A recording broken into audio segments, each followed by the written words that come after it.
વાલા બાળ મિત્રો, આજે હું તમને એક વાર્તા કહીશ. વાર્તાનું નામ છે સાહસના ફળ મીઠા. એક નાનકડા શહેરની આ વાત છે. ત્યાં સુભાષ નામનો એક છોકરો રહેતો હતો. પરીક્ષાના દિવસ હતા. સુભાષ ગણિતનું પેપર આપી હાથમાં કંપાસ બોક્સ અને ક્લિપબોર્ડ લઈ આરામથી ઘરના રસ્તે ચાલ્યો જતો હતો. રસ્તો સાંકડો, બંને બાજુ ઊંડા ખાડા, એટલે સંભાળીને ચાલવું પડે.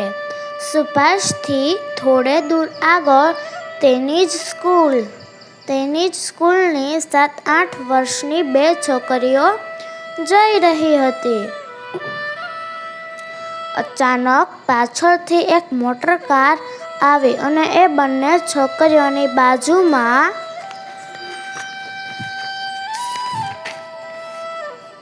બાજુમાં જઈ ઊભી રહી. કારમાંથી ફટાક કરતો એક હટ્ટો-કટ્ટો માણસ ઉતર્યો અને પેલી બંને છોકરીઓને ઊંચકીને કારની પાછલી સીટ પર ધકેલી દીધી. સુભાષે ચારે બાજુ જોયું. નજીકમાં ક્યાંય કોઈ ન દેખાયું. એને ખ્યાલ આવી ગયો કે એ મોટરવાળા બંને છોકરીઓને ઉઠાવી ગયા છે. હજી તો એ આગળ કશું વિચારે એટલી વારમાં તો કારનો દરવાજો બંધ થયો અને તે પૂરપાટ ઝડપે આગળ વધી.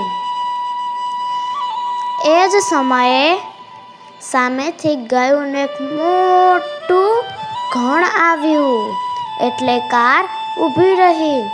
સુભાષ તરત જ પકડો પકડો ની બૂમો પાડતા કાર તરફ દોડ્યો. દોડતા સુભાષના હાથમાંથી કંપાસ બોક્સ અને ક્લિપબોર્ડ નીચે પડી ગયા. કંપાસ બોક્સ ખુલી ગઈ અને તેમાંથી પરિકર દૂર જઈ પડ્યું. પરિકરની સોય જેવી તીક્ષ્ણ અણી ચમકી ઉઠી. એ સાથે જ સુભાષના મગજમાં પણ એક ચમકારો થયો. એણે જોયું કે કાર હજી ગાયોના ધણ વચ્ચે અટવાઈને પડી હતી. ખુલ્લા પરિકર સાથે તે પૂર ઝડપે કાર તરફ દોડ્યો. કાર પાસે પહોંચતા તેણે પરિકરની અણી ખચ્ચ દઈને પાછલા ટાયરમાં ખોંચી દીધી. ખલાસ! ટાયરમાંથી ફૂસ કરતી હવા નીકળવા લાગી. કારમાં બેઠેલા એક ગુંડાની નજર સુભાષ પર પડી ગઈ. એ ધડાક દઈને બારણું ખોલી સુભાષ તરફ જેવો આગળ વધવા લાગ્યો કે તરત બારણું અચાનક ખુલવાથી ભડકેલી ગાયે પેલા ગુંડાને શીંગડે ચડાવ્યો.